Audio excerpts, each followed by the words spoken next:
There is a profound exhaustion that has nothing to do with the hours you've worked or the miles you've walked. It is a weariness of the soul, a bone-deep fatigue that no amount of sleep seems to touch. It's the quiet ache you feel behind your eyes at the end of the day, even when the day itself was uneventful. It is the weight in your limbs when you first wake up, a sense of having already run a marathon before your feet have even touched the floor. This is the exhaustion that comes not from a long day, but from a long life of running. Running from the one person you can never truly escape, yourself. For years, perhaps for decades, you have been in motion, a master of the art of the subtle escape, the noble distraction, the justified busyness. But tonight, something is different. Tonight, the chase ends, not with a crash, not with a confrontation, but with a gentle, deliberate, and deeply deserved pause.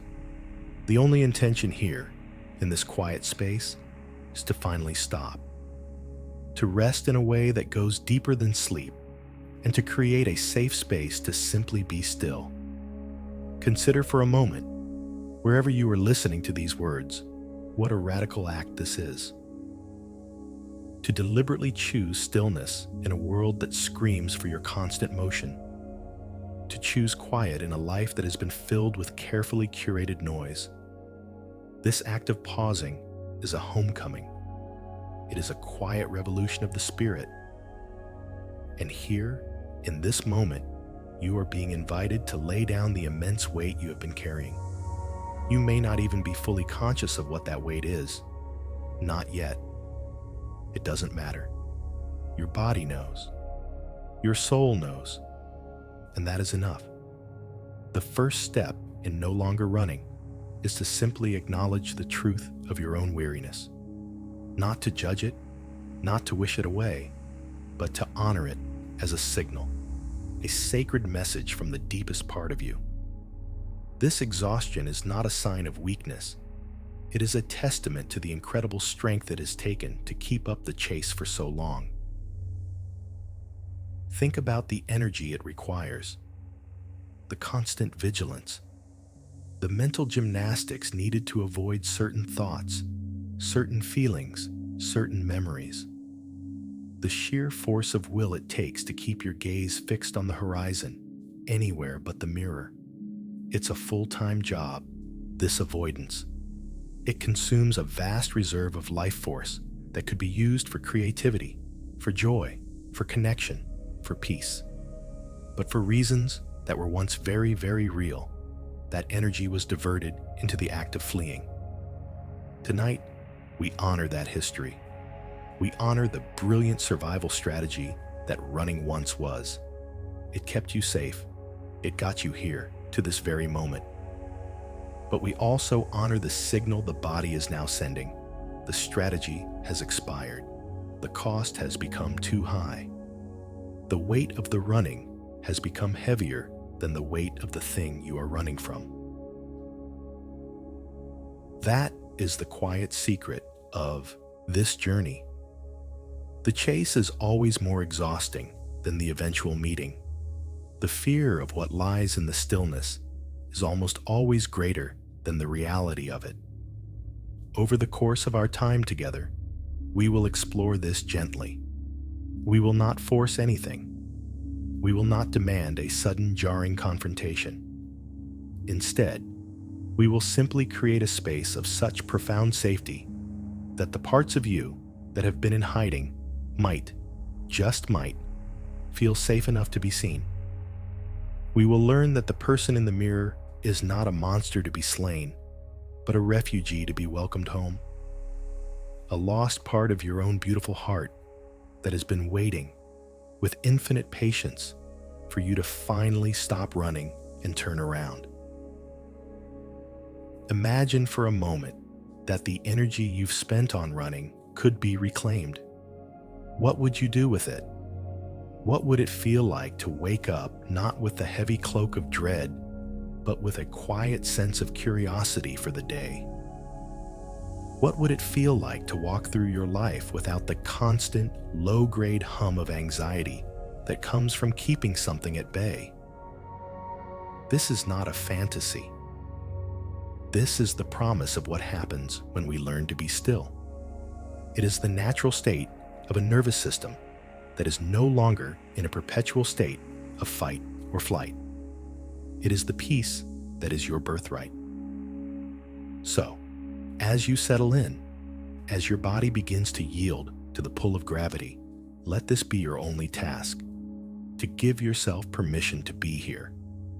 Not the polished version of you, not the productive version of you, not the version that has it all figured out, just the tired you, the real you, the you that is ready to stop. Let the full weight of the exhaustion be felt, but this time, imagine it being held by something larger, something safe.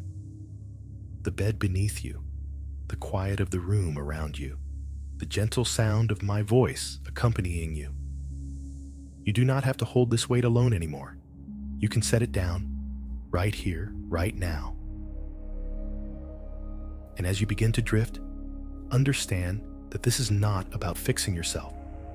You are not broken. You have been surviving. The journey from surviving to thriving begins with one simple, courageous step: the choice to be still, to allow yourself a moment of true, unburdened rest. The work is not in the striving, it is in the surrendering. Surrendering to the rest you need. Surrendering the need to run just for tonight. Surrendering to the quiet possibility that everything you've been running from is actually the key to everything you've been searching for. The running is over. The rest is beginning, and it begins now. Let's begin by gently and with great kindness, turning our awareness to the architecture of our escape. Consider the noise and the motion that fill the spaces of your life. We are not looking for flaws here, not at all. We are simply becoming curious, like a gentle witness, observing the intricate dance of a life lived in forward. Momentum. Think of the sound that is almost always on. The podcast playing while you cook dinner, the television murmuring in the background even when no one is watching, the music in your ears as you walk from one place to another. There is a texture to this sound, a constant hum that fills the silence before it even has a chance to form.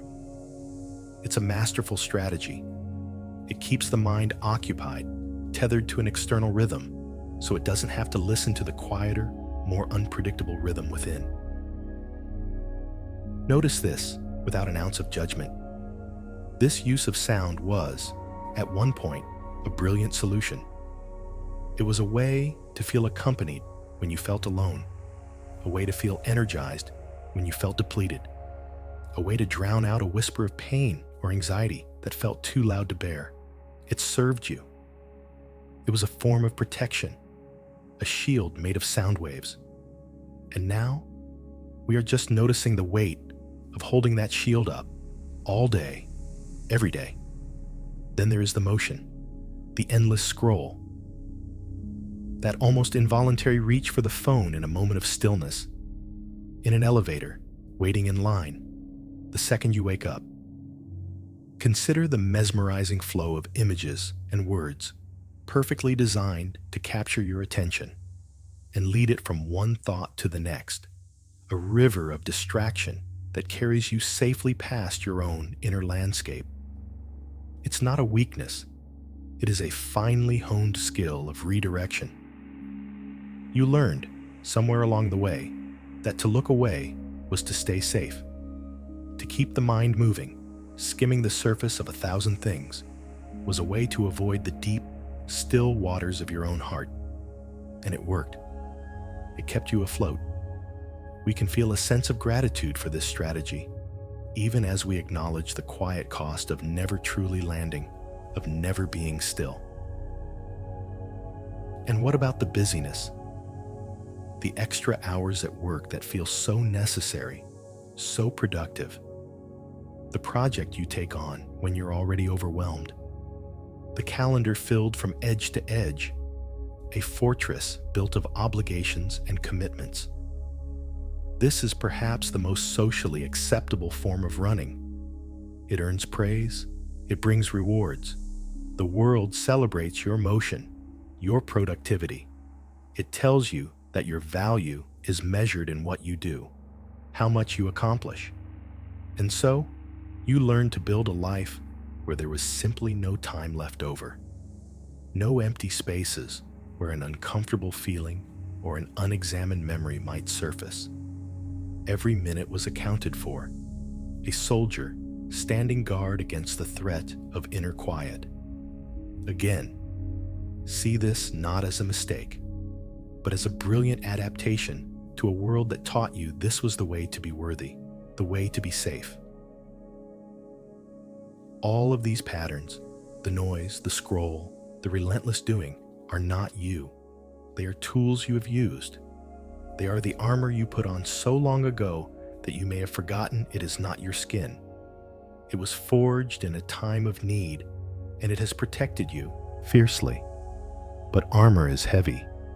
It makes it difficult to feel the warmth of the sun, the gentle touch of a loving hand, the simple, profound peace of your own breath. Carrying it everywhere, long after the battle is over, is what creates this deep soul-level exhaustion we spoke of. The fatigue comes from the carrying, not from the living. Tonight, we are not trying to rip this armor off. We are simply becoming aware of its presence. We are feeling its weight. We are acknowledging the faithful service it has provided.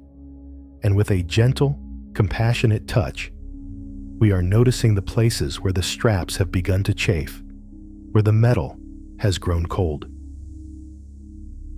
Because underneath it all, underneath the noise and the motion, there is a powerful, undeniable truth. There is a part of you that is longing for quiet. A deep, ancient part of your soul that remembers what it feels like to be still, to be at home in your own being. You might feel it as a whisper, a subtle pull toward simplicity, a fleeting desire to just sit and watch the clouds. It's a longing for an inner landscape that is not filled with chatter and to-do lists, but with peace. And yet, this is the paradox, isn't it? The very quiet you long for can also feel terrifying. The idea of turning off the noise, putting down the phone, and clearing the calendar can bring a subtle wave of panic. Because in the silence, what might you hear? In the stillness, what might you feel? This is the heart of the matter. We have engineered a life of constant motion because we came to believe that stillness was dangerous. And so we honor both truths at once: the deep human longing for peace and the very real, conditioned fear of what it might take to get there. It is okay for both to be true. It is okay to want to stop running, while also being afraid of what you'll find when you do. This acknowledgement is the beginning of compassion. It's the moment you stop blaming yourself for being so busy and start understanding the profound reasons why. You are not a failure for needing distraction. You are a survivor who learned to use it masterfully. And now, that same masterful survivor is hearing a new call. A call to come home, to rest, to discover that the quiet you fear is actually the sanctuary you seek. The running has been a strategy, but it is not your identity. Underneath it all, you are the quiet. You are the peace. And we are just beginning the gentle journey of remembering that. Now, let us turn toward that feeling with the same gentle curiosity. The fear of stillness. It is a subtle but powerful current that runs beneath the surface of a busy life. It might not even feel like fear. It might feel like boredom, restlessness, a sudden urge to check your email, or an inexplicable need to clean the kitchen. It is the invisible force that keeps the machinery of distraction running smoothly. Let's witness it without needing it to go away. Imagine a quiet moment. The house is silent, your work is done. There are no screens on, no music playing. It is just you in the stillness of the evening. What happens in your body? Notice, without judgment, the subtle shift. A slight quickening of the breath, perhaps. A tension that appears in the jaw or the shoulders.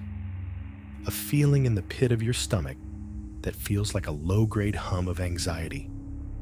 This is the body's memory of what stillness used to mean. For many of us, stillness was not a place of peace. It was a place of vulnerability. As children, when we were still, we were often targets. It was in the quiet moments that a critical voice might break the silence. It was when we weren't busy or performing that we might be told we were lazy or not doing enough. It was in the stillness that we might have felt the heavy weight of a parent's sadness or the unspoken tension in the room. In those moments, we learned a critical survival lesson. Stillness is not safe. To be still is to be exposed, to be seen, to be in danger of feeling something unbearable or receiving a wound we cannot deflect. The body remembers this. The nervous system, in its infinite wisdom, created a powerful association. Stillness equals threat. And so, the panic that arises when the noise stops is not a sign that there is something wrong with you now. It is a sign that your body is doing its job perfectly. It is activating an old alarm system, one that was installed a very long time ago to protect a much younger, more vulnerable version of you. The alarm is simply out of date. It is ringing for a danger that is no longer present, but the feeling it produces in your body is just as real.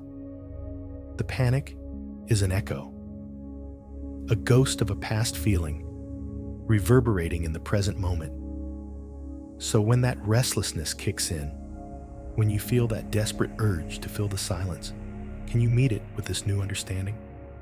Can you say to your own heart, "Ah, there it is, the old alarm.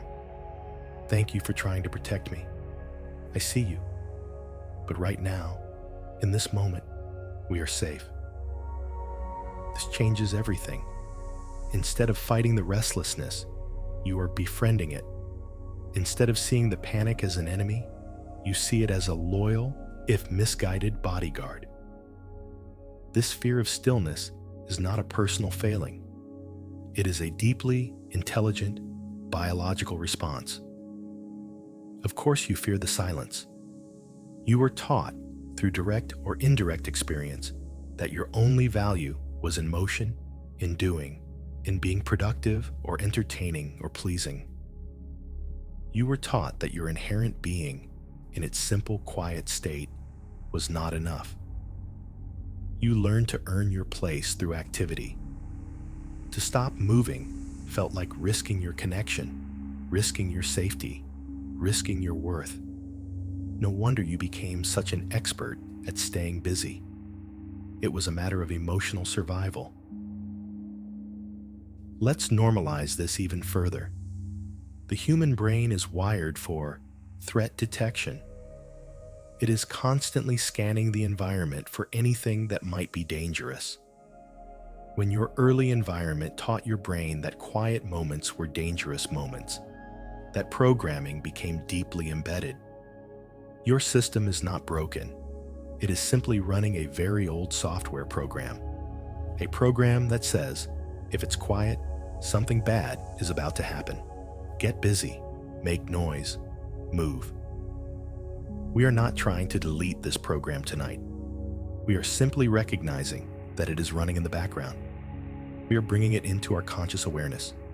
And by doing so, we are gently updating the system with new information.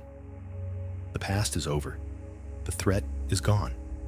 Right here, right now, Stillness is safety. Quiet is peace. Think of it like a smoke detector that has become overly sensitive. It goes off every time you make toast. You wouldn't rip it out of the ceiling in anger. You would understand that it's just trying to do its job, but its settings are off. You might feel a flash of annoyance, but you would ultimately approach it with a calm intention to recalibrate it. This is the same gentle approach we are taking with our own internal alarm system. We hear the alarm of panic or restlessness when we approach stillness, and we don't get angry with ourselves. We don't call ourselves broken or anxious.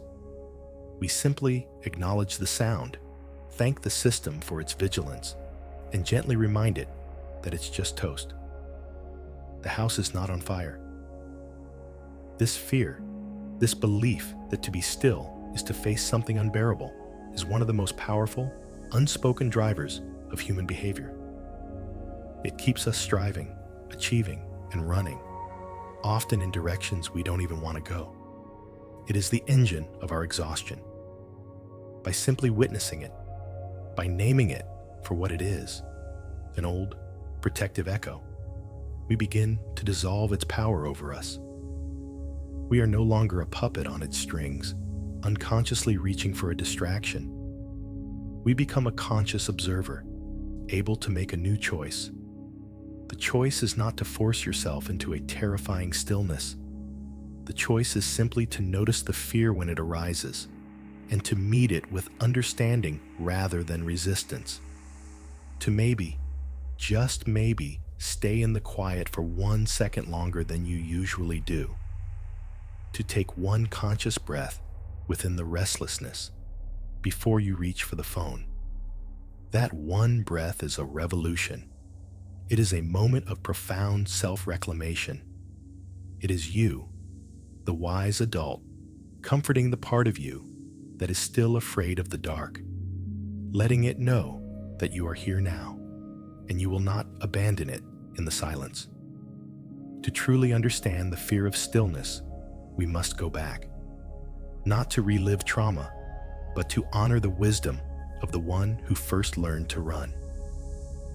Let your awareness drift back gently, like a leaf floating on a slow-moving stream, to the younger you.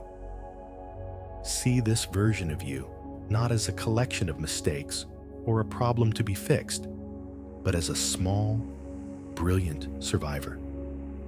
This is the child who first discovered that stillness was not a safe harbor. Perhaps for this child, stillness meant being left alone with feelings that were too big to hold. Sadness that felt like a vast ocean, or fear that felt like a monster under the bed. With no one there to help them navigate these overwhelming inner worlds, the child discovered a solution: motion.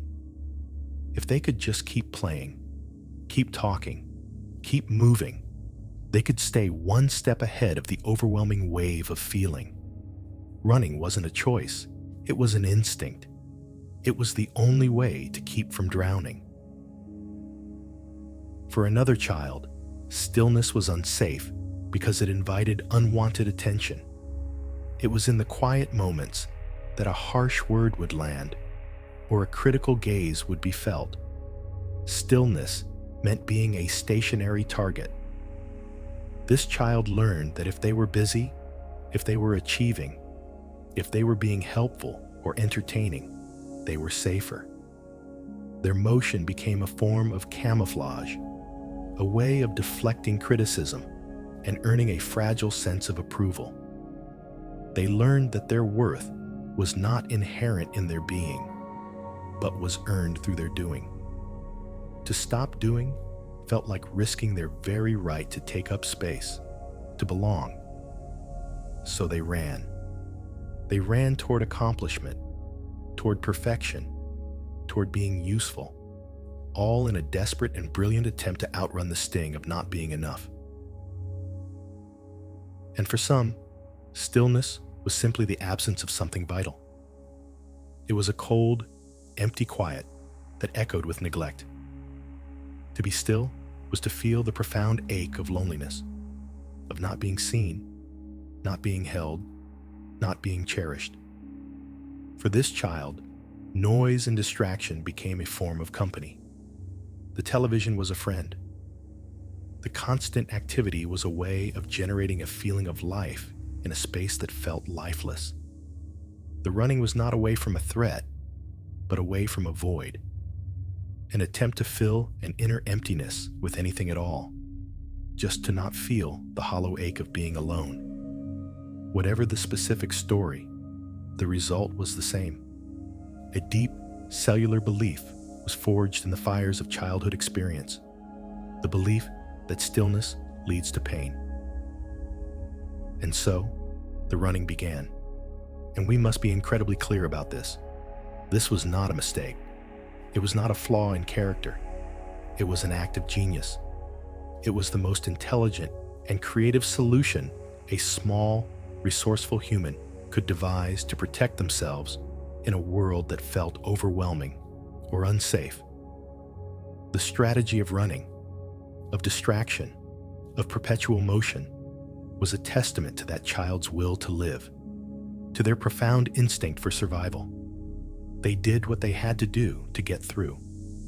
They found a way to keep their spirit from being entirely extinguished. We can look back at this young runner not with pity or judgment, but with a sense of awe and reverence.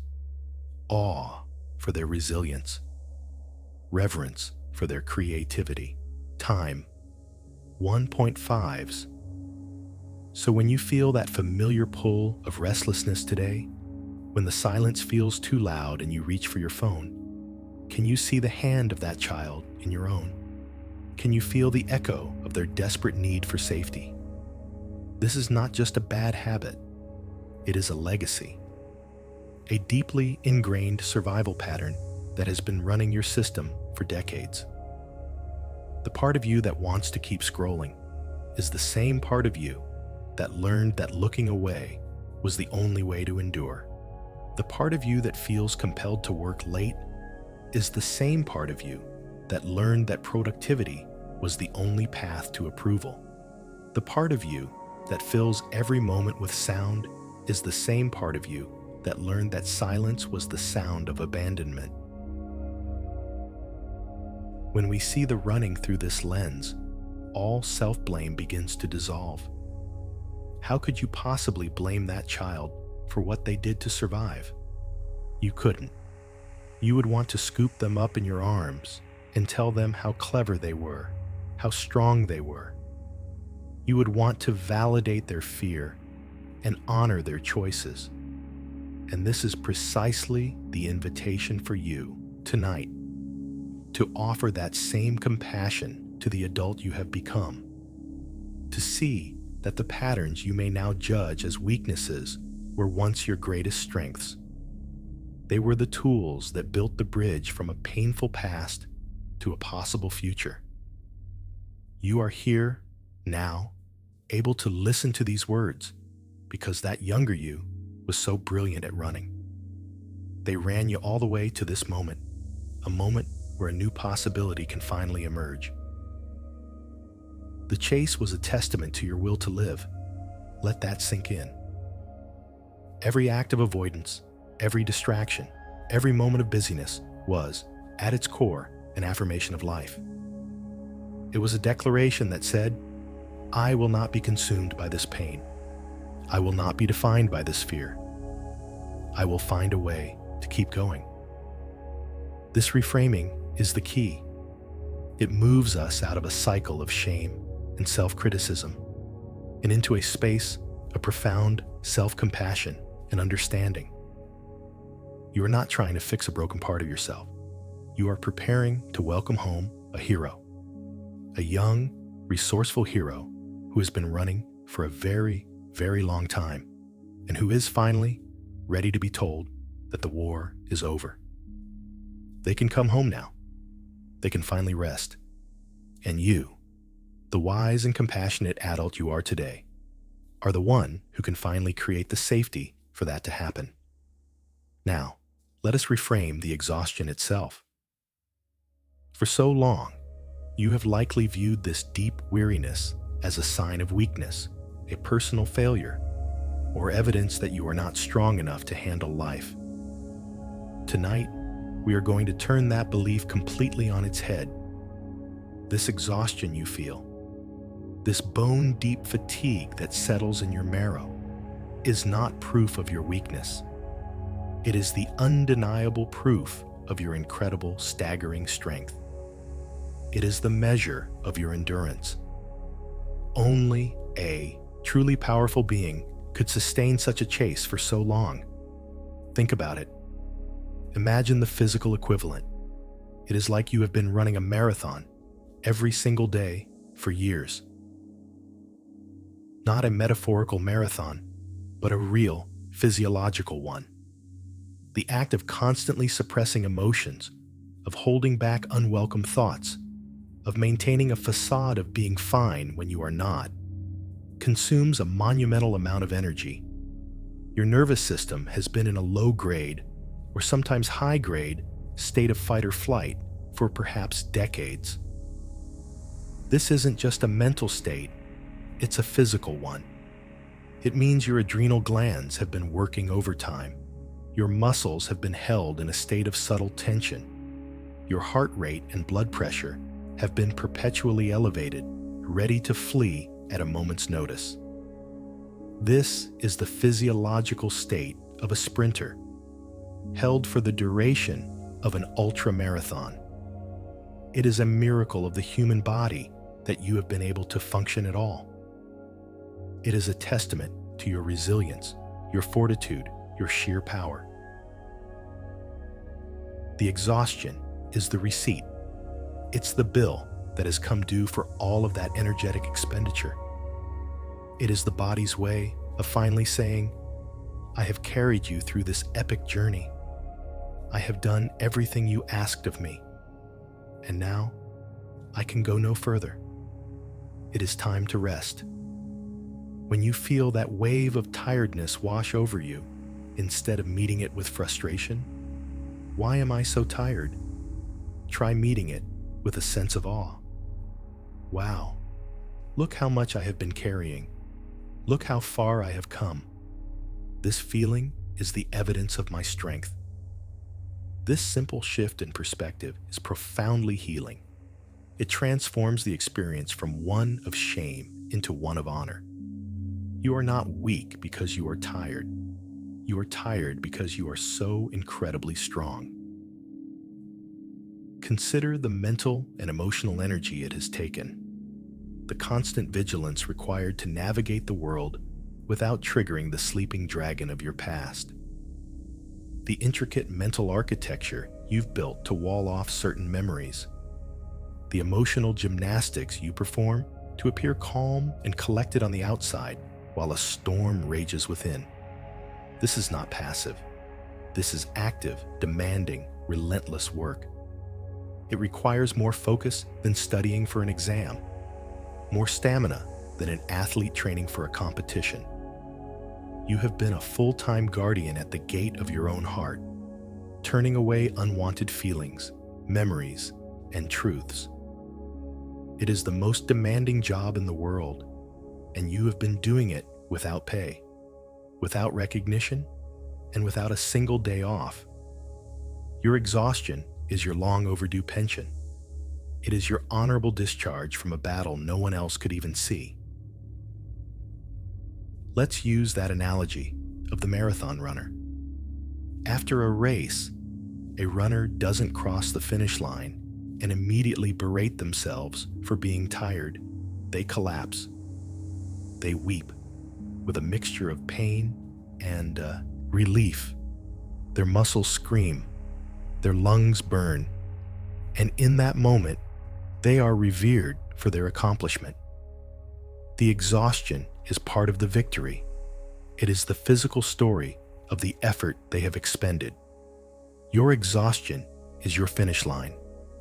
You have been running from the ghost in the mirror for your entire life, and you have finally reached a place where you can stop. The tiredness you feel now is the feeling of that finish line. It is a sacred threshold. It is the body letting go of the tension of the race. So let yourself collapse. Let yourself feel the full, aching, profound weight of it all. You have earned this rest 1,000 times over. This is a crucial step in befriending the person in the mirror. You must first befriend the body that has been carrying you. This body is not your enemy. It is not failing you by being tired. It has been your most loyal and faithful companion on this impossible journey. It has absorbed every shock, processed every stress, and carried every unspoken grief in its very tissues. The tightness in your shoulders is the memory of burdens you carried. The ache in your back is the weight of responsibilities you took on too young. The clenching in your jaw is the anger you were never allowed to express. Your body is a living history book of your strength. And now, it is asking for a quiet time in the library. A time to rest, to recover, to allow the stories to settle. To be tired is to be human. But to be this tired is to be a survivor of something immense. Honor that. Respect that. Bow to the sheer force of will that has kept you going until this very moment. The energy it took to flee is the same energy that will now be available for your healing. It's not lost. It has simply been redirected. As you begin to truly rest, to let go of the need to run, that vast reserve of power will slowly begin to return to you. It will seep back into your life, not as frantic energy, but as a deep, calm, steady presence. It will become the energy of creativity, of connection, of joy. But first comes the rest, the great, deep, necessary rest, the kind of rest that honors the scale of the marathon that has been run. It is time. It is so deeply, profoundly time to rest now. Let this thought be a comfort, a permission slip. Your fatigue is not a problem to be solved. It is a victory to be acknowledged. You are a warrior, home from the war, and it is time to lay down your arms. And so, we arrive at the antechamber of stillness, a sacred, internal space where the only goal is to rest. Right now, in this moment, you don't have to face anything. You don't have to meet the person in the mirror. You don't have to understand your past or plan your future. There's nothing to fix, nothing to solve. The only task at hand, the only gentle invitation, is to simply stop moving, to grant yourself a moment of profound and unconditional pause. This is a radical act of self-compassion. It is the creation of a sanctuary inside your own being, a place where the runner is finally allowed to come off the track, sit down on the soft grass, and just breathe. Let's build this space together with our imagination. It can be anywhere you feel safe and at peace. Perhaps it's a quiet, sun-dappled forest with light filtering through the leaves, or a calm, secluded beach at twilight with the gentle sound of waves lapping the shore. It could be a cozy room with a warm fireplace wrapped in a soft blanket. Choose a place that feels like a deep exhale to your soul. See it in your mind's eye. Feel the safety of it. This space exists outside of time, outside of all your obligations and worries. It is yours and yours alone. Now, within this safe and sacred space, we can finally give the body permission to release the tension of the long chase. The body has been holding the posture of running for so long, it may have forgotten how to be still. So we will guide it gently, piece by piece. Bring your awareness first to your jaw. For years, it has been clenched, ready for impact, holding back unspoken words of fear or anger. Without forcing anything, simply invite it to soften. Let there be a little space between your upper and lower teeth. Feel the tiny muscles around your mouth and chin begin to let go. Imagine them melting like warm wax. This small release sends a powerful signal of safety to your entire nervous system. It says, the fight is over. You can stand down. Now, let your awareness travel up to your shoulders. For so long, they have been hunched forward, braced against a threat, carrying the weight of the world. They have been your shield. Thank them for their tireless work. And now, invite them to drop. Imagine the tension in your neck and shoulders as a heavy cloak you have been wearing. With a deep breath in, feel the cloak rising slightly. And with a long, slow exhale, imagine it sliding off your back and pooling on the floor behind you. Feel the lightness, the freedom that comes with setting that burden down. Let your shoulders feel broad and relaxed, resting back into the support of whatever is beneath you. You no longer need to carry that shield. Right here, in this sanctuary, you are protected. Let's move our attention to your hands and arms. They've been reaching, striving, holding on so tightly. Notice if your hands are clenched into fists, or if your fingers are tense. Gently invite them to open. Let your palms rest softly, facing up, in a posture of receiving. Feel the energy of striving drain out of your fingertips. Your arms have done so much work, pushing away what was unwanted, pulling toward what you thought you needed. Now, they can simply be at rest. Let them feel heavy and warm, completely supported. There is nothing to do, nothing to grasp. The work is done for today. Then, bring your awareness to your stomach and your chest. This is where so much of the anxiety of the chase is held. The shallow breathing, the knot of fear in your solar plexus. Place a hand gently on your belly. Feel its natural, soft rhythm. With each exhale, invite the muscles of your abdomen to soften, to release their grip. Let your breath deepen, sinking all the way down into your belly. This deep, diaphragmatic breathing is the universal signal of safety. It tells your nervous system that the lion is not at the gate. It is a message that says, all is well, you are safe, you can relax. Finally, bring your awareness to your legs and feet, the engine of the chase. They have been restless, always ready to spring into action, to carry you away. Feel the immense energy they have held for so many years. Thank them for their strength, for carrying you this far. And now, give them full permission to be still. Imagine roots growing from the soles of your feet, going deep down into the earth, anchoring you in this present moment of peace. Let them feel heavy, immovable, completely at rest. The restless energy can drain down through these roots, back into the earth, which can effortlessly absorb it. Your legs no longer have to run. They can be still. You have arrived. And now, the most important part. With the body in this state of beginning to release, we give ourselves permission for something even deeper. Permission to let the full, unvarnished weight of the exhaustion wash over you. We often fight our tiredness, pushing through it with caffeine and willpower. Tonight, we do the opposite. We invite it in. Imagine the exhaustion as a vast, warm, heavy blanket. Let it cover you from head to toe. Don't resist its weight. Surrender to it.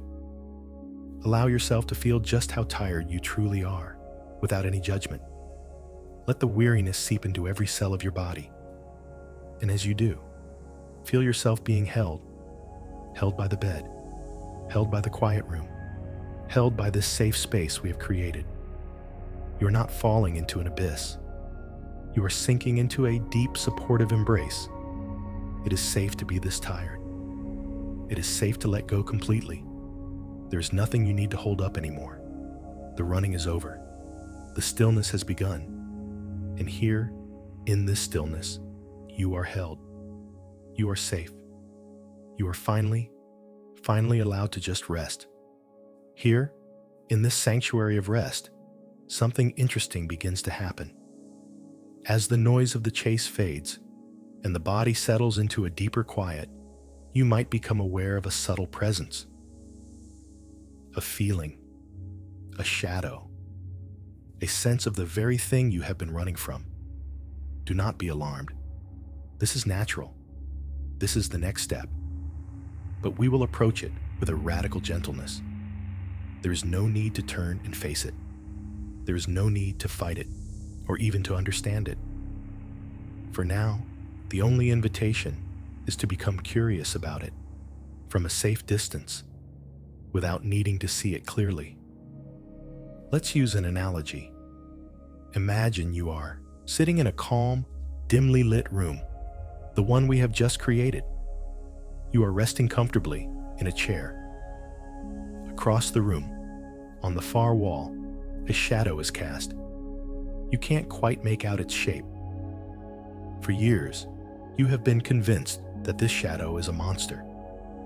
Every time you even glanced in its direction, a jolt of terror would send you bolting from the room, back into the noise and the motion. The running was always about not having to be in the same room as that terrifying shadow. But tonight is different. Tonight you are not leaving the room. You are simply staying in your comfortable chair at a safe distance, and you are allowing the shadow to be there on the wall. That's it.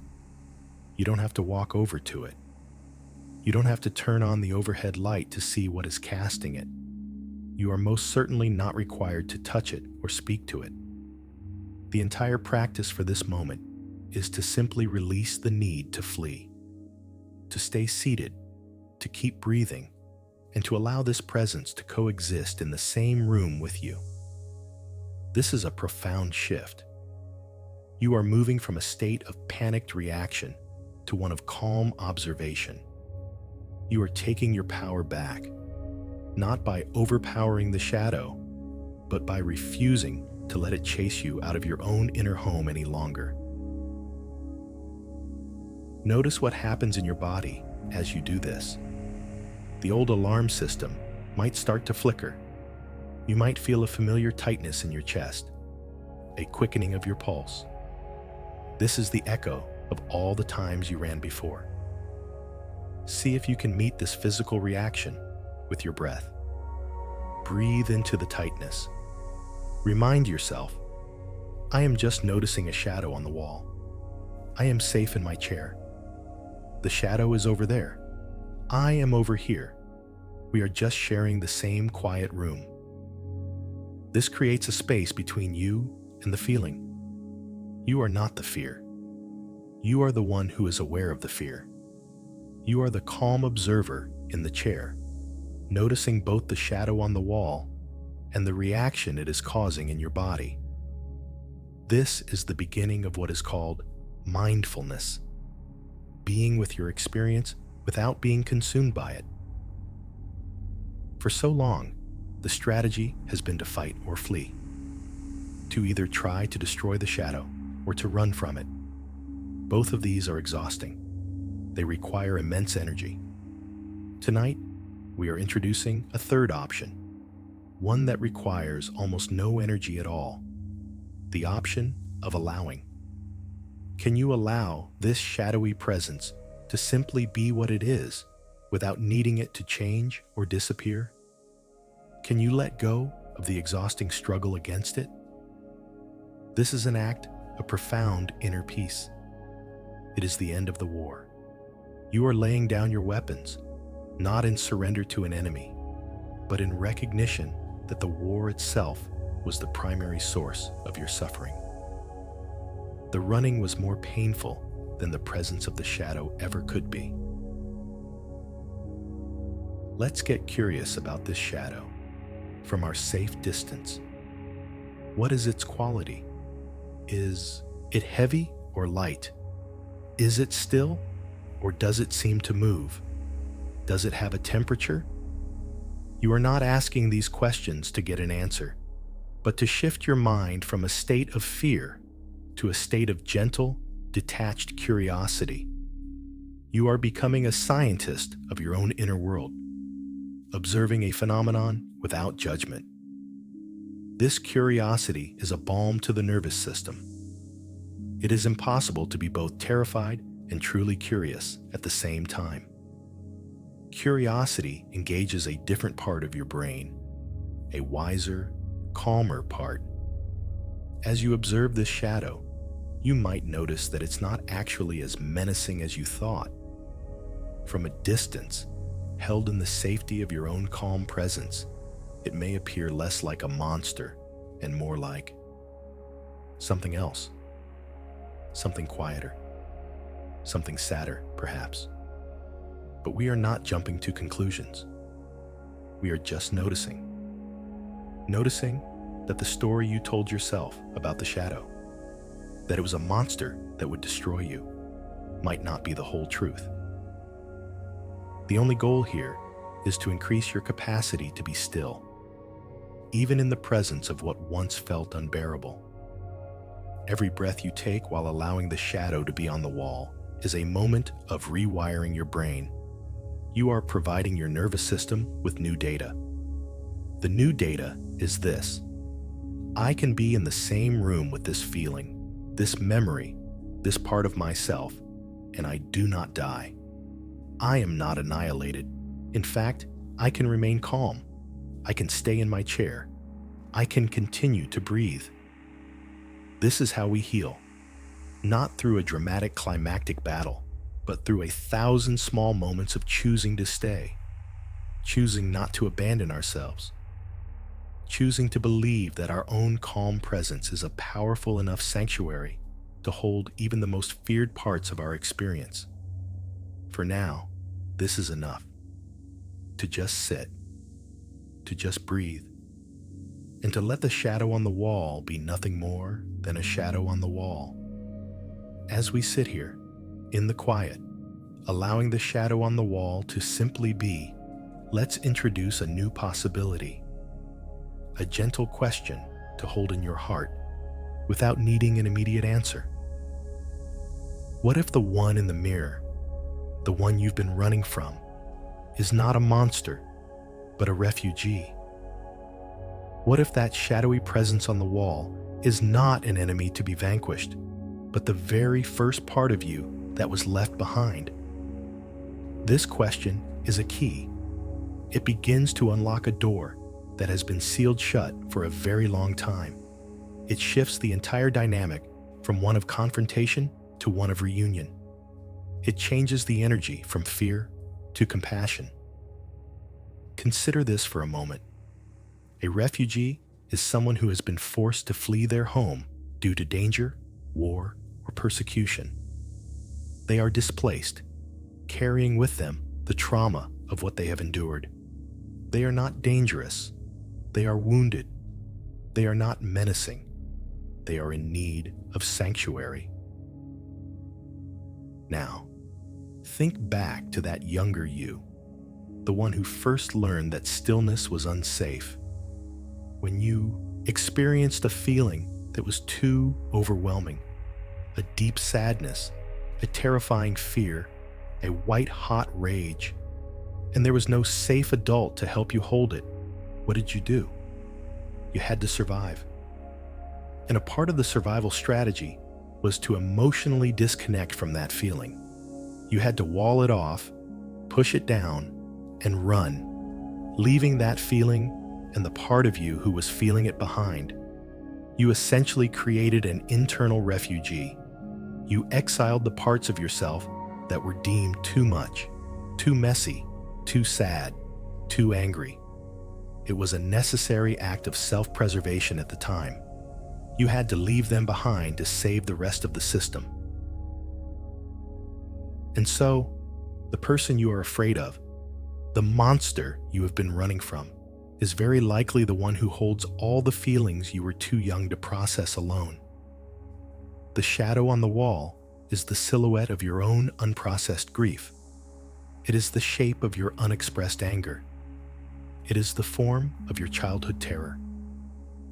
It is not a monster that wants to hurt you. It is a lost and lonely part of your own heart, a small child frozen in time, waiting patiently in a room you abandoned long ago, hoping that one day you would come back for them. This perspective changes everything. You can't feel compassion for a monster, but you can feel immense, heartbreaking compassion for a lost child, for a refugee who has been in exile for so long. All of the running, the noise, the distraction, it has all been a way to avoid hearing the cries of this exiled part of you. You were afraid that its pain would consume you, just as it threatened to do when you were small. But you are not small anymore. You are an adult now, with resources, wisdom, and a capacity for love that you did not have back then. The very act of you sitting here, listening to these words, creating this safe space, proves that you are now the capable, compassionate adult that this lost part of you has been waiting for. You are the rescuer. You are the one who can finally offer the sanctuary that was never offered to you. The one you are running from is not your enemy. It is the part of you that is most in need of your love. Let this affirmation settle deep within you. The person I am afraid of is the one who holds all the feelings I was too young to process alone. Say it to yourself, silently. Feel the truth in it. It takes the shame and the fear out of the equation and replaces it with a sense of sacred purpose. Your journey is no longer about escaping a demon. It is about liberating a prisoner. It is a journey of homecoming. With this new understanding, we can look at the shadow on the wall with different eyes. It no longer looks like a threat. It looks like a silhouette of someone hunched over, someone waiting. The perceived menace was just your own fear, projected onto this forgotten part of yourself. You were afraid of the intensity of the feelings it holds, and you mistook that intensity for malice. But the intensity is just a measure of the pain. It is the cry of a child who has been alone in the dark for a very, very long time. This is a different kind of introduction. You are not introducing yourself to an adversary. You are reintroducing yourself to a part of your own soul. You don't have to rush this. The introduction can be silent. It can be a simple shift in your heart, a change in your intention. The intention moves from, I must keep you at bay, to, I see you. I am not going to run anymore. I am going to learn how to create a space that is safe enough for you. This is the beginning of true, deep healing. It is the process of internal integration, of calling home the exiled parts of your being and becoming whole again. For so long, you have been living a life that is fractured, with a huge portion of your own life force locked away with this refugee. As you begin to create safety for this part to return, you are also reclaiming all of the energy, the vitality, the joy, and the love that was exiled along with it. The running was not just from pain, it was also from your own deepest power. Because the parts of us we exile are often the most sensitive, the most passionate, the most alive. By welcoming them home, you are welcoming home the most vibrant parts of yourself. The one in the mirror is not your jailer. It is your key to freedom. Let's deepen this feeling of gentle reunion with another analogy. Imagine that your inner world, your psyche, is like a house. It is the house you were born into, the house of your own being. But a long time ago, something happened in this house that was frightening. Perhaps there was a storm, and the lights went out, and you were left alone in the dark with loud, terrifying noises. Or perhaps there were ghosts in the house, the ghosts of unspoken sadness, simmering anger, or palpable fear that belonged to the adults around you, but which you, as a child, absorbed as your own. You came to believe that the house itself was haunted, that it was an unsafe place to be. And so, one day, you fled. You ran out the front door, and you just kept running, leaving everything behind. For years, you have been living as a nomad, perpetually busy, never staying in one place for too long, always looking over your shoulder, terrified of being dragged back to that haunted house you left behind. All the distractions, the noise, the busyness, they have been your way of living on the road, of never having to go home. The exhaustion you feel is the weariness of a lifetime of sleeping in unfamiliar places, of never having a true sanctuary to call your own. But now, tonight, the running has stopped. And where do you find yourself? You find yourself standing on the sidewalk, right in front of that old house, the one you fled so long ago. The moon is out, and the house is dark and silent. The old fear begins to bubble up. Your first instinct is to turn and run again. This is the familiar pattern. But this time, we are doing something different. We are not going to run. And, just as importantly, we are not going to force ourselves to go inside. That would be too much, too soon. Tonight, we just stand at the door. That's it. We stand on the porch. We feel the solid wood of the steps beneath our feet. We can even reach out and touch the cool metal of the doorknob, but we don't have to turn it. The entire practice is simply to be in proximity to the house without fleeing, to allow yourself to be present with the fear and the memories that arise, without letting them dictate your actions. You are the wise adult now. You are not the terrified child who had to flee. You can stand here, on the porch, and breathe. You can be with the fear without becoming the fear. You are teaching your nervous system a new truth. I can be near my past, and I can still be safe in my present. From this vantage point on the porch, you can begin to notice things about the house you never saw before. You see that the fear you've been carrying is like an old echo in an empty room, not a present danger. The haunting was the feeling of being a small, helpless child alone with overwhelming experiences. The house itself was never the problem. The problem was the lack of safety and support within it. Now, you are the safety. You are the support. You are the calm, loving presence standing on the porch, capable of holding the memory of the storm without being swept away by it. As you stand here, a powerful seed of a thought begins to sprout.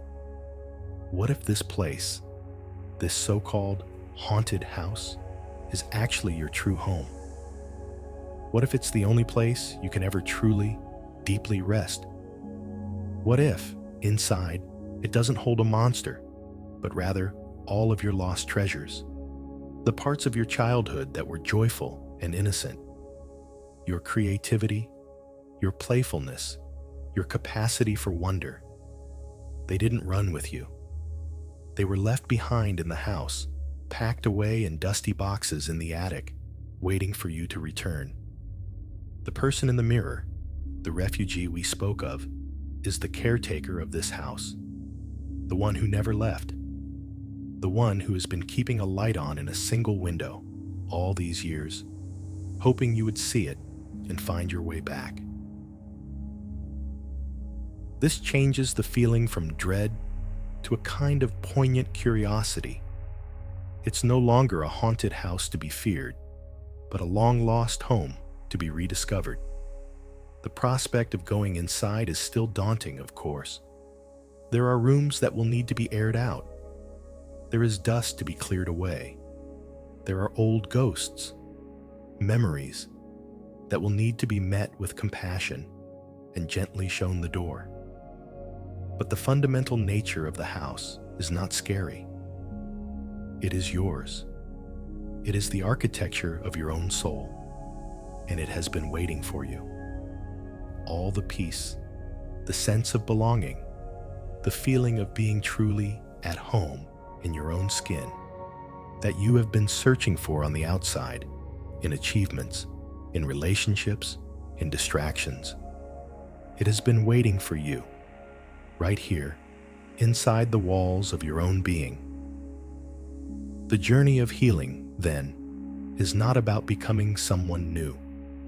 It is about the slow, patient, and courageous process of returning home, of walking back through the rooms of your own heart, one by one, and reclaiming them as your own. Tonight, we are just on the porch. That is a monumental step.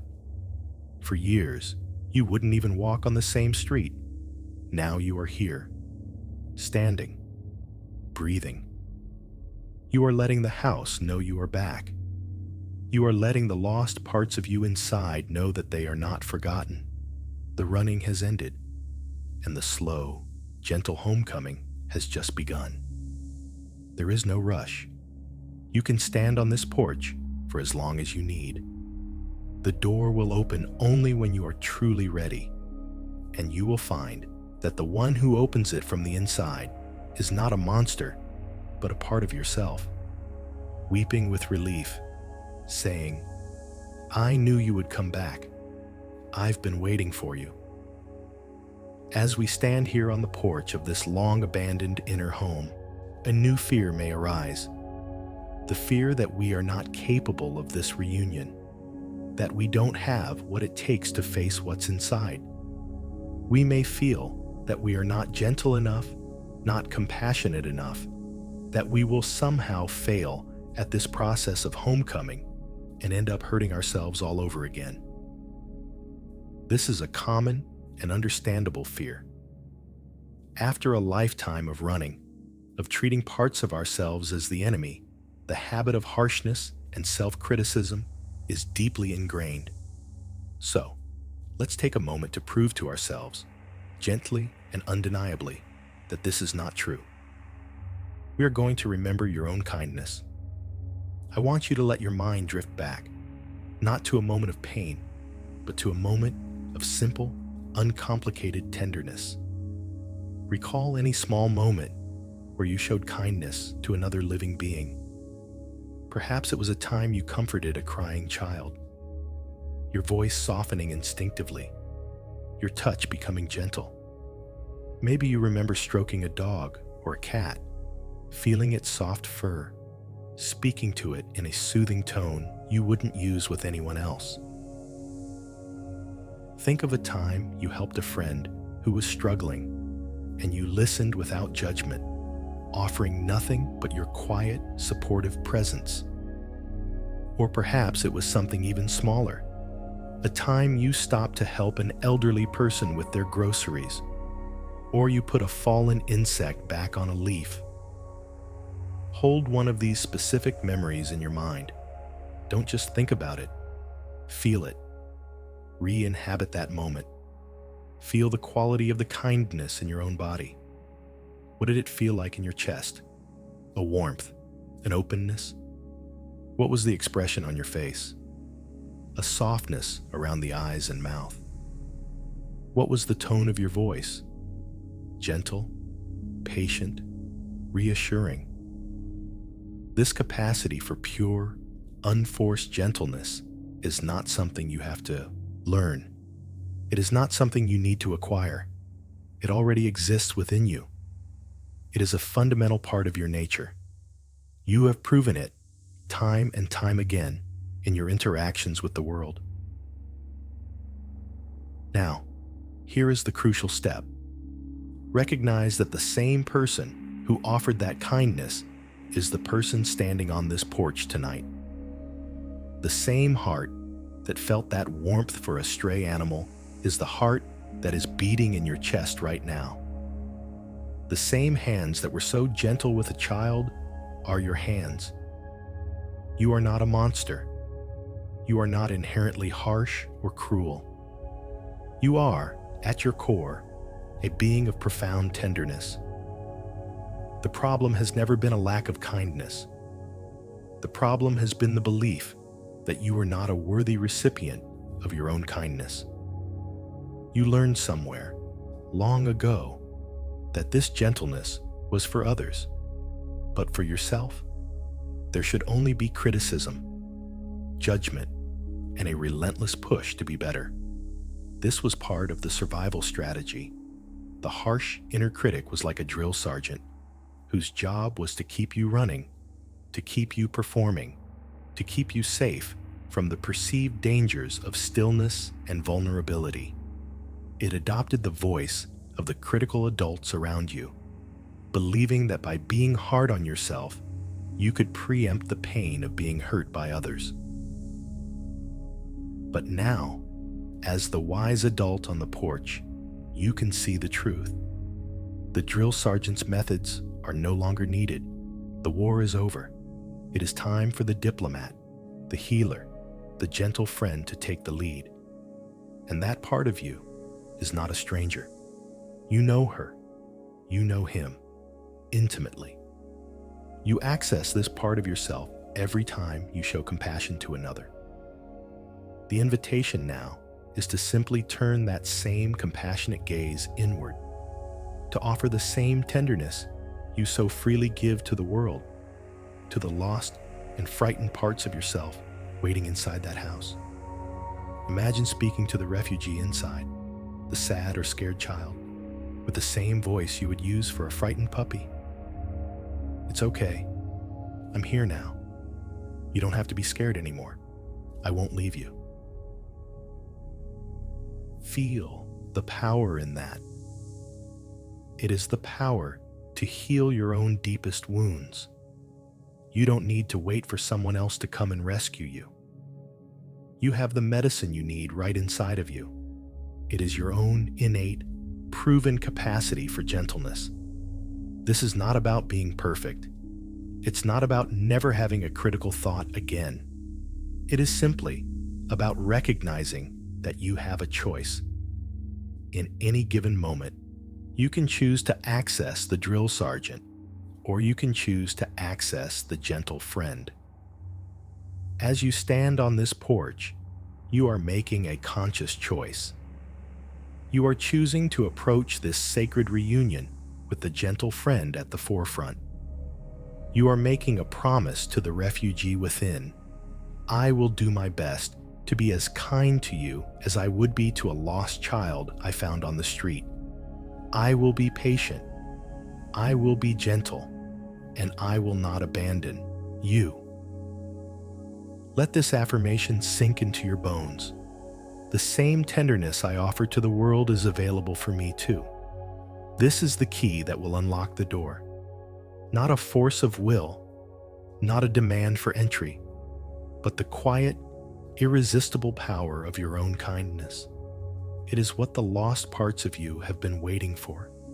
Not a perfect savior, but just you, with your own beautifully human, perfectly imperfect, and readily available compassion. You are capable of this. You are wired for this.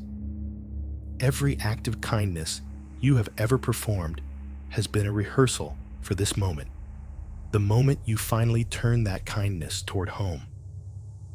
As you stand on this porch, infused with the memory of your own kindness, let us connect with another profound source of strength and safety that has been with you all along, hidden in plain sight. I invite you to bring your awareness to the steady, faithful rhythm of your own body. Feel for a moment the gentle rise and fall of your chest with each breath. Don't try to change it or control it. Just observe it. This quiet, persistent motion has been with you since the moment of your birth and will be with you until your last. It has never once abandoned you. Through every moment of terror, every night of sorrow, every day of frantic running, your breath has been your constant, loyal companion, anchoring you in the present, keeping you alive. It is the physical manifestation of life force flowing through you a gift that renews itself in every single moment. This breath is the rhythm of the self you've been running from. It's not an enemy, it is your life. Now, see if you can feel the faint, steady beat of your own heart. You can place a hand over your chest if it helps. Feel that gentle thump-thump, a persistent drumbeat in the center of your being. This heart has been beating tirelessly for you your entire life. It has pumped blood, oxygen, and life to every cell of your body without a single conscious command from you. It has kept going through heartbreak, through fear, through exhaustion. It is the engine of your survival, a testament to your incredible endurance. It has never judged you. It has never given up on you. It has simply continued its sacred work of keeping you alive. This heartbeat is the sound of the one in the mirror. It is the song of the refugee in the house. It's not a threat. It is the very essence of your being, your unwavering will to live made audible. Realize this profound truth.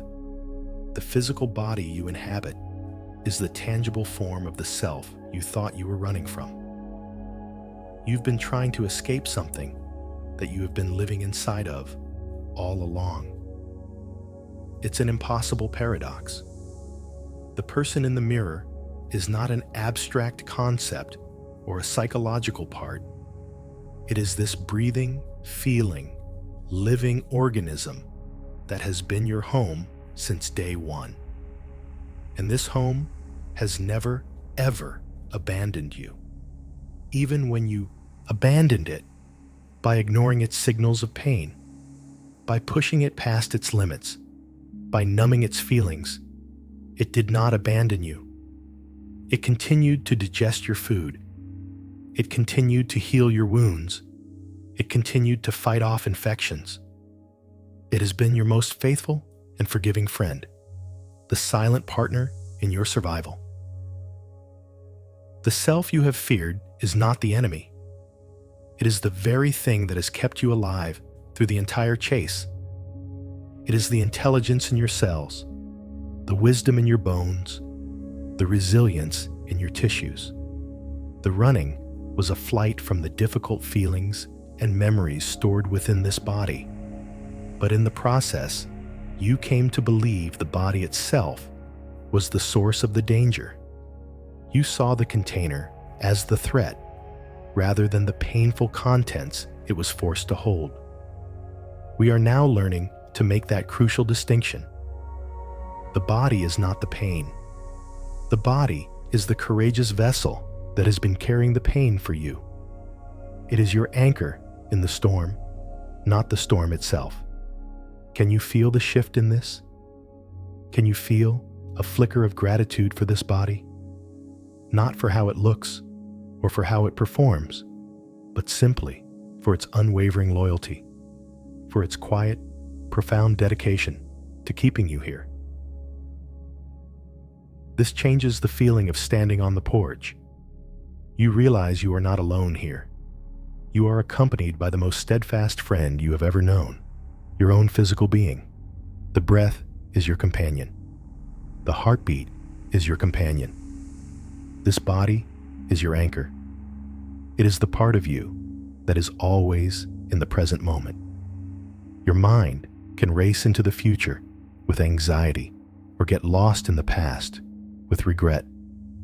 But your body is always, only, right here, right now. By tuning into its sensations, the feeling of the air on your skin, the weight of your body on the bed, the rhythm of your breath, you can always find your way back to the safety of the present moment. This is your ultimate sanctuary. When the ghosts of the past feel too loud, you can come home to the simple reality of your own heartbeat. The person in the mirror is not some terrifying other. It is the totality of this miraculous, living system that you are. A system that has performed countless miracles on your behalf every single day of your life. The fear has been a case of mistaken identity. You mistook the messenger for the message. You mistook the house for the ghosts within it. But now you know. This body, this self, is your greatest ally. It is the ground you stand on. It is the home you can never truly leave, and the one that will never, ever leave you. Feeling this connection, this friendship with your own physical form, is what gives you the courage to face what's inside, because you know you are not facing it alone. You are facing it with the quiet, steady, unwavering support of a friend who has proven their loyalty over a lifetime. You and your body, together, are a team. And together, you can handle anything. You can stand on this porch, anchored by your breath, and know that you are safe, because you are finally home, in the truest sense of the word. With this newfound sense of alliance with your body and your own kindness, a profound understanding begins to dawn. Healing is not what you thought it was. It is not a dramatic confrontation, not a climactic battle with the monster in the mirror. It's not a single tear-filled event where you finally break through and everything is magically fixed. Those stories, while compelling, often set us up for a feeling of failure when our own process doesn't match that epic narrative. The truth of healing is quieter, slower, and far more gentle. Healing is the cumulative effect of 1,000 small, quiet moments of non-abandonment. It is a series of tiny, courageous choices to stay rather than to run. It's the moment you feel the familiar surge of anxiety, and instead of immediately reaching for your phone, you take one conscious breath. That is a moment of healing. You have chosen not to abandon yourself in your fear.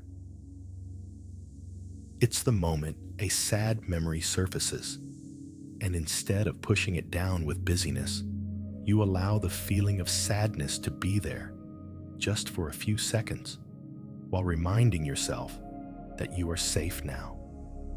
That is a moment of healing. You have chosen not to exile your grief. It's the moment your inner critic starts its familiar, harsh litany, and you catch it, and you gently say, "I understand you're trying to protect me, but I'm going to choose kindness right now." That is a moment of healing. You have chosen to be your own gentle friend. Each of these moments is like placing a single warm stone to build the foundation of a new inner home, one built on safety and self-compassion. They seem insignificant on their own, but over time, they create an unshakable structure of inner peace. This is why the pressure to face your demons is so often counterproductive. It frames the process as a fight. But you cannot heal by going to war with yourself. You can only heal by creating a profound and unwavering internal peace. The refugee inside you will not emerge into a war zone. They will only emerge into a sanctuary. And you build that sanctuary one breath at a time, one kind thought at a time, one moment of stillness at a time. Every single breath you take in stillness is a tiny act of homecoming. With each conscious inhale and exhale, you are sending a message to your nervous system and to the lost parts of yourself. The message is simple. I'm here. I'm not running. This moment is safe. This is the real work. It is not glamorous. It will not be made into a movie, but it is the most profoundly transformative work a human being can do. So, let go of the need for a dramatic breakthrough. Release the pressure to fix your entire past tonight. That is an impossible task, and the very pressure it creates is a form of self-abandonment. It is the voice of the old drill sergeant demanding an outcome. Your only task, your only sacred duty in this moment is to rest right now, to be present with whatever is here, right now. To offer a small drop of compassion to whatever you are feeling right now. If you are tired, the healing is in allowing yourself to be tired. If you are sad, the healing is in allowing a moment of sadness. If you are feeling nothing at all, the healing is in allowing the stillness of numb. You don't have to change your feeling. You just have to be with it. That is the essence of non-abandonment. Think of it like tending a neglected garden. You wouldn't go in with a bulldozer to fix it overnight. You would start small. You would gently pull a few weeds. You would add a little water. You would sit with it, observing, learning what it needs. You would trust in the slow, natural processes of growth. Your inner world is the same. The healing happens in the small, consistent acts of tending. Your gentle attention is the water. Your kindness is the sunlight. Your stillness is the rich soil. You don't have to force the flowers to bloom. You simply have to create the conditions in which they can bloom naturally. The journey of healing is not a race to a finish line. It is a slow, meandering walk home. And the path is paved with these small, ordinary moments of presence. This understanding brings such a deep sense of relief. You can let go of the exhausting search for the right technique or the magic bullet that will fix you. The power is not in some external tool. It is in your own innate ability to be present with yourself, to be your own companion. You already have everything you need. You have your breath. You have your body. You have your proven capacity for kindness. This is the holy trinity of your healing. Let this affirmation be your guide. I don't have to fix my entire past tonight. I only have to rest right now. Let it be a mantra that dissolves all pressure. Let it be the gentle lullaby you sing to the restless parts of yourself. The healing is not in the future. It is not in the past. It is here, now, in this simple, profound, and courageous act of being still, of choosing, just for this moment, not to run. As we rest here, in this quiet space of understanding, a profound truth begins to integrate, settling not just in the mind, but deep in the bones. The chase is more painful than the meeting. Let that sink in. The constant draining effort of avoidance, the relentless vigilance, the weight of the armor, the physiological cost of a nervous system perpetually on high alert. That is the real source of suffering. We have been so afraid of the pain we might find in stillness, without ever realizing that the act of running from it was a far greater, more exhausting pain spread out over a lifetime. It's the difference between the sharp, clean pain of a surgeon's knife, which leads to healing, and the dull, chronic ache of a wound that's never allowed to mend. The running is the chronic ache. The stillness is the beginning of the healing. For years, you believed that stillness was the danger, and motion was your safety. Now, you are beginning to feel the reverse is true. Motion, in the form of avoidance and distraction, was the cage that kept you trapped in a cycle of exhaustion. Stillness, the very thing you feared, is the key that opens the door. It is the sanctuary where true restoration happens. When you are running, your body cannot heal. The physiological state of fight or flight diverts all energy to the muscles, to the systems needed for escape. It shuts down the processes of digestion, repair, and immune function. The body literally cannot mend itself when it believes it is in danger. True, deep cellular restoration is only possible in a state of rest and safety. This is not psychology. This is biology. By choosing stillness, by creating these moments of deliberate peace. You are finally giving your body and your soul the conditions they have been crying out for in order to heal. Feel the deep, systemic relief that comes with this understanding. It is the feeling of a marathon runner finally crossing the finish line and collapsing into the arms of a loved one. It is the feeling of a soldier, home from a long war, finally taking off their heavy boots and sinking into a soft bed. A part of you that has been braced for impact for decades can finally stand down. The possibility of a life without the constant draining effort of avoidance begins to feel real. Imagine what that life could feel like.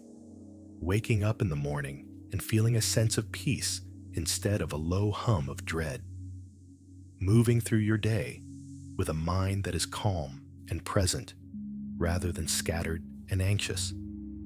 Having the energy for creativity, for connection, for laughter, because it is no longer being siphoned off to maintain the walls of your inner prison. This is not a distant fantasy. This is the natural outcome of no longer being at war with yourself. Peace is not something you have to achieve or build. It is what remains when you stop fighting. It is your natural state. The exhaustion you felt is the fatigue of the constant battle. The peace that awaits is the peace of the armistice, and you are the one with the power to declare it. You declare it with every conscious breath. You declare it with every moment you choose stillness over distraction. You declare it with every kind thought you offer to the parts of you that are hurting. This is the path, not a path of striving, but a path of surrender. Surrendering the fight, surrendering the running, surrendering to the profound wisdom of your own being, which knows better than anyone that stillness is where the healing is.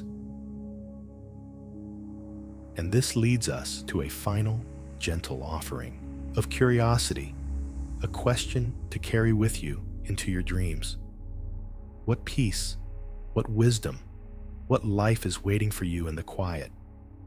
For so long, you have been afraid of what you might find in the silence.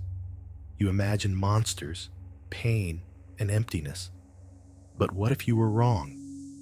What if what's waiting for you there is not a monster, but your own deepest wisdom? The quiet, intuitive voice that always knows the right next step, but which has been drowned out by the noise of the chase. What if what's waiting for you there is not unbearable pain, but a profound capacity for joy? The simple, uncomplicated joy of being alive, of feeling the sun on your skin, of truly tasting your food, the joy that is only accessible when you are fully present. What if what's waiting for you is not emptiness, but a deep, unshakable sense of connection? Connection to yourself, to others, to the world around you, a feeling of belonging that you have been searching for everywhere else. The person in the mirror, the refugee in the house, holds not only your pain, but also your greatest gifts. The parts of you that you exiled were not just the sad and scared parts. They were also the most sensitive, creative, intuitive, and loving parts. The parts that were too vulnerable for the world you grew up in. By welcoming them home, you are not just healing your wounds. You are reclaiming your power, your light, your most authentic self. The life that is waiting for you on the other side of running is a life that is more fully and vibrantly your own than anything you have yet experienced. The quiet is not a void to be feared. It is a plenum, a fullness, a treasure chest waiting to be opened. And the only key required is your willingness to be still, to be here, to come home. And now, the time for conscious effort is coming to a close. You have done the beautiful, courageous work of standing on the porch, of remembering your kindness, of befriending your body. You have planted the seeds of a new understanding. You have let the truth of your own strength and the promise of stillness settle into your awareness. Now, it is time to release it all, to let go of the story, to let go of the analogies, to release all mental effort. Your subconscious mind has heard every word.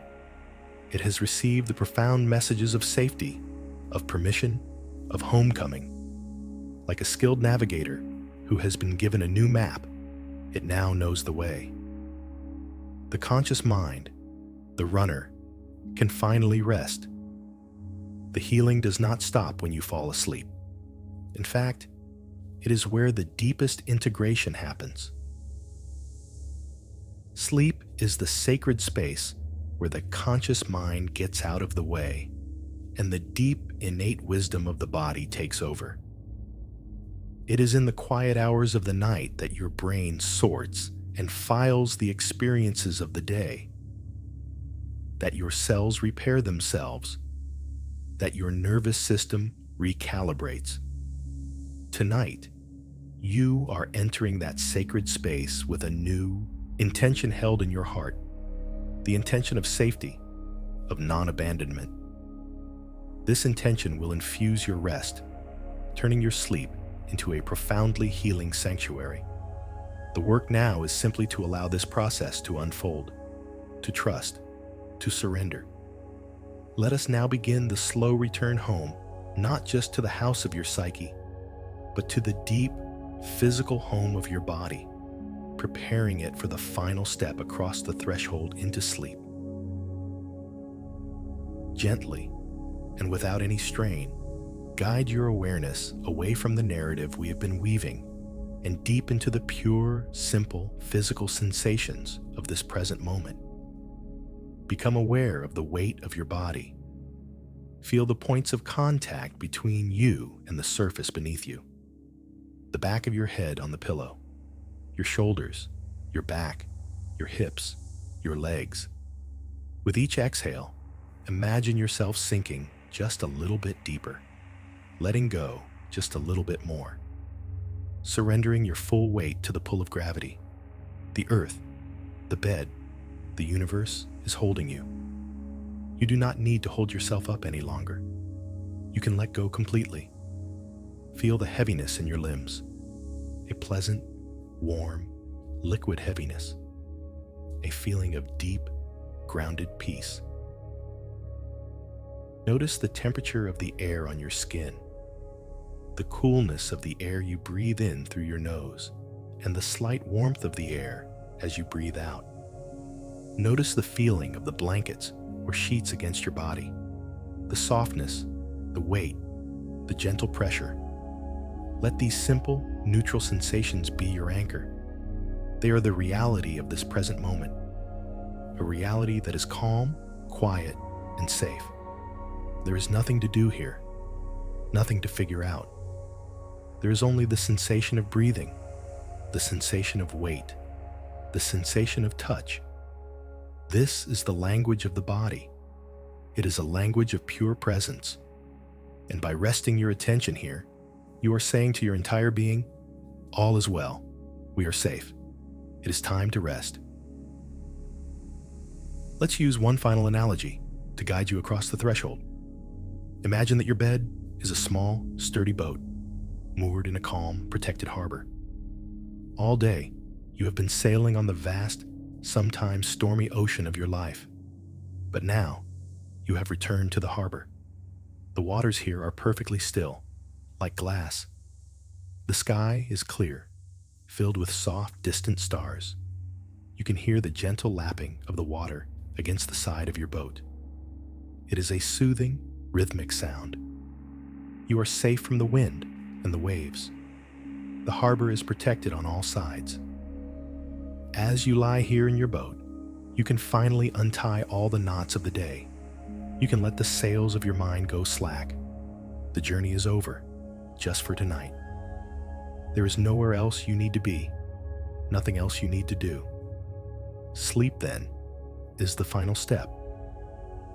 It is the moment you gently step out of your little boat and onto the quiet, solid shore of your own inner home. The shore is warm and inviting. The house we spoke of is there, no longer dark and haunted, but with a soft, warm light glowing in the windows. It is a beacon of welcome. You don't have to think about how to get there. The current of sleepiness is already gently carrying your boat toward the shore. All you have to do is allow it, to trust the gentle drift. Every wave of tiredness is the current, nudging you closer and closer to that peaceful shore, closer and closer to the safety and peace of your own inner home, where you can finally be at rest. Let the last remnants of thought dissolve like mist on the water.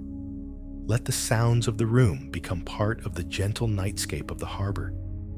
You are drifting now, drifting into safety, drifting into peace, drifting home. The boat drifts closer. The shore is near. The words now begin to soften, dissolving into feeling. Language becomes more spacious. Just gentle reminders of the safety that is already here. You are safe here, in this quiet harbor, under the vast and peaceful sky. All the effort of the day, all the effort of the long, long run is melting away now, melting like ice in the warm sun. Feel the muscles of your face, your forehead, your eyes growing soft, heavy, so very heavy and relaxed. There is no need to hold any expression, no need to be anyone.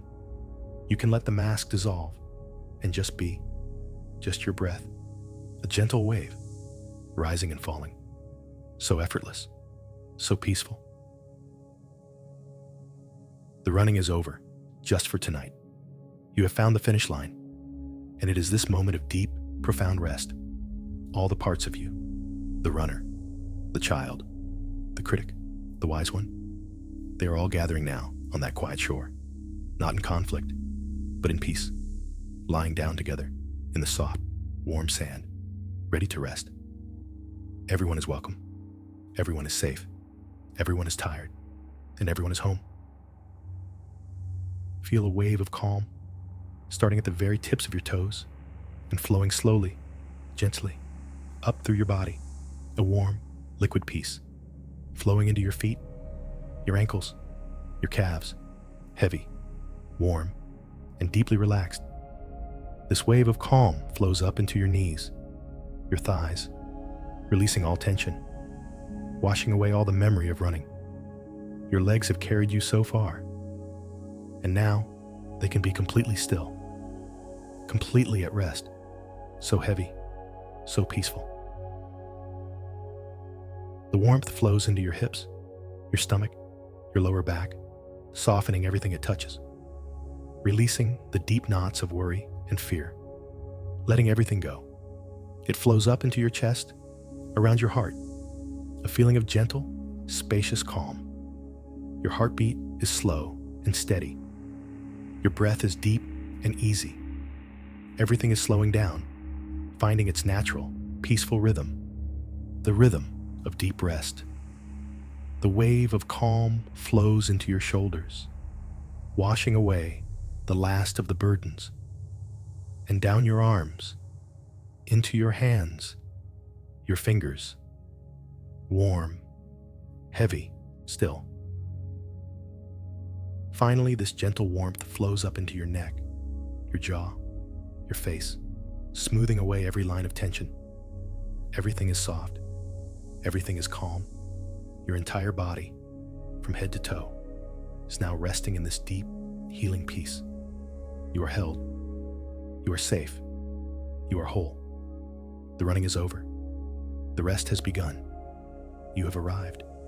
And now, as you drift on the very edge of sleep, let these last words carry you across the final threshold. Just gentle numbers, guiding you down into the deep, restorative sleep you so deeply deserve. 10, sinking deeper now, into comfort. 9, letting go completely. 8, so heavy, so peaceful. 7, drifting. floating. 6, deeper and deeper relaxed. 5, almost there now. 4, just your quiet breath. 3, safe and sound. 2, deep, peaceful sleep.